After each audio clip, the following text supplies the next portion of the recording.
चेतन शर्मा, गुरुजी कल्कि और मेहंदी अलग अलग हैं या एक? एक ही हैं जी, एक।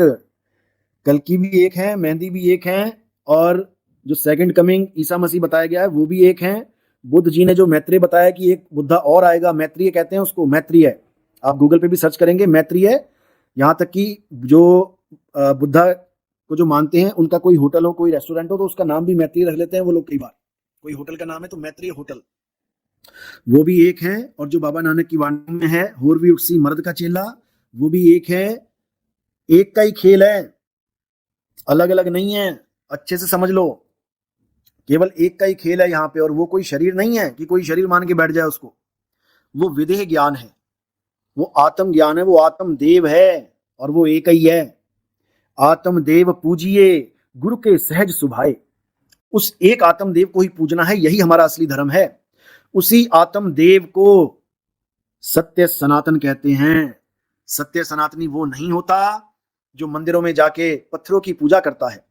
सत्य सनातनी वो नहीं होता जो मंत्रों के जाप करके, मंत्रों को जप के मुक्ति की आस लगा के बैठा है। सत्य सनातनी वो नहीं होता जो किसी नदी में जाके डुबकी मार के सोच ले कि मेरे पाप कर्म कट जाएं। सत्य सनातनी वो होता है जो आत्म देव की महिमा गाता है। हे अर्जुन, ये आत्मा अजन्मा है, नित्य है, शाश्वत है। ये आत्मा ही सत्य सनातन है। इसका ना तो कभी किसी समय में जन्म होता है और ना ही इसकी कभी किसी समय में मृत्यु होती है। ये समय से भी परे है। समय का भी जन्म इसके सामने और समय की भी मृत्यु इसके सामने होती है, पर इसका जन्म और मृत्यु कभी नहीं होता। उस सत्य सनातन को जानो, तब आप समझ पाएंगे, तब आप असलियत को समझ पाएंगे। नहीं तो ऐसे ही किसी ना किसी गुरु के चक्कर में पड़ के, आप मंत्रों के चक्कर में पड़ के अपना जन्म बर्बाद कर लेंगे। हिंदू गुरु कहेगा राम राम जपो, मुसलमान गुरु कहेगा अल्लाह अल्लाह जपो, सिख गुरु कहेगा वाहिगुरु वाहिगुरु जपो, ईसाई कहेगा गॉड गॉड कर लो। सब अपने अपने अक्षरों को पकड़ के बैठे हैं। और है क्या ये 52 अक्षर? कैसे पैदा हो रहे हैं? जीभ से। अगर जीभ काट दी जाए सबकी तो ना तो अल्लाह कोई बोल पाए, ना कोई राम, ना कोई गॉड, ना कोई वाहिगुरु। यही कबीर साहब समझा रहे हैं। 52 अक्षर, यानी जितने भी अक्षर तुम्हारे मुंह से निकल रहे हैं, जीभ आधारा, आदि अक्षर, जीभ्या से न्यारा, वाही को सत सिमरण कहिए। वो है असली सिमरण जो इन 52 अक्षरों से नहीं होता। और ये जितने भी गुरु घंटाल बैठे हुए हैं, ये सब तुम्हें 52 अक्षरों से ही जोड़ जोड़ के तुम्हारा बेड़ा गर्क करने में लगे पड़े। कोई कह रहा है ओम कलियम हरियम शरियम सोम जप लो, कोई कह रहा है ओम सोम जप लो, ओम सोम सत कबीर जप लो, ओम सोम सत कबीरा जप लो, राधे राधे कर लो, हरे कृष्णा कर लो, अल्लाह अल्लाह अल्लाह, या खुदा या खुदा या खुदा, कुछ भी कर लो, सब 52 अक्षर है। अरे 52 अक्षर लोक त्रय, सब कुछ इन्हीं माही, और ये अक्षर खिर जाएंगे, वो अक्षर इनमें नहीं। इन 52 अक्षरों से निकलो बाहर और उस तत्व को जानो, तत्व ज्ञान को जानो, तब कल्याण होगा, नहीं तो नहीं होगा।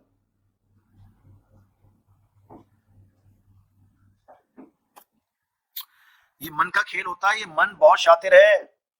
ये गुरु से दूर करने के लिए बहुत कुछ कर सकता है। तुम्हें तुम्हारे दिमाग में ऐसे ऐसे बीज डाल देगा ये कि तुम्हारे गुरु का ही रूप लेके ये आ जाएगा। तुम्हें वही चीजें दिखाएगा जैसी तुम देख रहे हो कि हाँ जी गुरु जी हैं, सामने आ गए जी, और पता लगा गालियां देने लग जाएगा। तुम कहोगे हैं गुरु जी गालियां भी देते हैं? कई मैसेज आते हैं मुझे, गुरु जी मैंने सपने में ऐसा, अच्छे भी आते हैं बुरे भी आते हैं। लेकिन याद रखना ये सब मन की चाल है, क्योंकि गुरु देह नहीं है, गुरु विदेह है। गुरु का सपना तो तुम्हें कभी आ ही नहीं सकता, क्योंकि तुम्हें पता ही नहीं है कि गुरु हैं क्या। तुम गुरु को तब समझ पाओगे कि गुरु जी क्या हैं, जब तुम अपने आप को जान पाओगे। तब तुम्हें समझ में आएगा कि मेरे गुरु हैं क्या, मेरे गुरु हैं कौन। ये जो तुम्हें काया दिखाई दे रही है, क्या है ये? जो दिखे सो माया संतों, जो दिखे सो माया। ये मायावी शरीर दिख रहा है, तुम इसको गुरु मत समझ लेना। गुरु आत्म तत्व है, गुरु आत्म देव है, अच्छे से समझ लो। और गुरु ही तुम्हें स्वरूप का ज्ञान देता है, क्योंकि गुरु जानता है कि वो क्या है। गुरु जानता है कि वो क्या है, तभी तो तुम्हें बताएगा कि तुम क्या हो। और जो गुरु अपने आप को जान ही नहीं पाया, जो गुरु अपने आप को मान बैठा काया, समझ लो उसी ने सब जगत को भरमाया। ये जितने गुरु बैठे हैं जो अपने स्वरूप को नहीं जानते, ये सब खुद भी भटक रहे हैं और अपने चेलों को भी भटका रहे हैं। इतनी बड़ी दुर्गति होगी इनकी कि ये सोच भी नहीं सकते। अरे झूठा गुरु अजगर बना, लख 84 जाए, सारी संगत चींटी बनी, तोड़ तोड़ के खाए। समझ लो।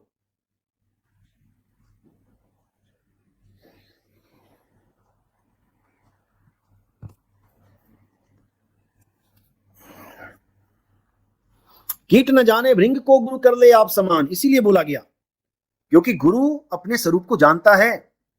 परमात्मा ही गुरु को उसका स्वरूप व्यक्त करवाता है, तब जाकर गुरु आगे शिष्य को स्वरूप ज्ञान देता है। परमात्मा ही गाइड करते हैं गुरु को, परमात्मा की दया से ही ये ज्ञान होता है गुरु को, और गुरु आगे शिष्यों को ये ज्ञान समझाता है, बताता है। ये गुरु का कार्य है, ना कि अपने शरीर को ही गुरु घोषित कर देना। बिल्कुल नहीं। इमाम मेहंदी जो आने वाले हैं वो कोई शरीर नहीं है, कल की अवतार जो आने वाले हैं वो कोई शरीर नहीं है, सेकंड कमिंग जो आने वाले हैं वो कोई शरीर नहीं है, मैत्रेय बुद्ध जो आने वाले हैं वो कोई शरीर नहीं है, शब्द गुरु का चेला जो आने वाला है वो कोई शरीर नहीं है। अच्छे से समझ लो इस बात को, अच्छे से।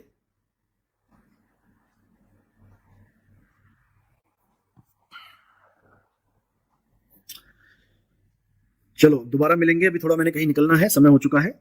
साई बंदगी सतनाम, जय बंदी छोड़ की जय सतनाम। और जो भी केजीएफ ज्वाइन करना चाहते हैं, केजीएफ का मतलब समझ लो, अगर आप हिंदू हैं तो ये कल की कृष्ण गुरु की फौज है केजीएफ। अगर आप मुस्लिम हैं तो कादिर करीम गुरु की फौज है ये। अगर आप सिख हैं तो करतापुर गुरु की फौज है ये। अगर आप ईसाई हैं तो किंग क्राइस्ट गुरु की फौज है ये। अगर आप कबीर पंथी यानी कि सब संतों में जो श्रेष्ठ कबीर पंथ है, वो इसलिए क्योंकि जो कबीर साहब हैं वही सब संतों को मार्गदर्शन करते हैं, तो वो कबीर गुरु की फौज है। यानी केजीएफ में पूरा भारत, सारे धर्म, सारे जितने भी धार्मिक संस्थाएं, जितने भी धार्मिक पंथ हैं, वो सब एक हो जाएंगे। इसका नाम परमात्मा ने ही चुन के दिया है केजीएफ। और आपको पता भी है कि केजीएफ एक मशहूर नाम भी है, इसके पीछे जो राज है वो भी आपको समझाए जाएंगे, आखिर क्यों केजीएफ को के ही नाम को चुना गया, ये सब आपको समझाया जाएगा अच्छे से आने वाले सत्संगों में। तब तक आप इसमें जुड़े, एक इकट्ठी जो शक्ति है उसको विकसित करें, क्योंकि जब ये एनर्जी फैल जाती है तब आपको पता है कि क्या होता है, और जब यही एक जगह इकट्ठी हो जाती है तब क्या होगा ये भी आपको पता है। तो इसलिए एक हो जाएं, अनेकता को त्यागें और एकता में आएं, और ह्यूमैनिटी, मानवता को सबसे बड़ा धर्म माने, फिर देखिए क्या होता है। चलो दोबारा मिलेंगे जल्दी। साई बंदगी सतनाम, जय बंदी छोड़ की जय सतनाम।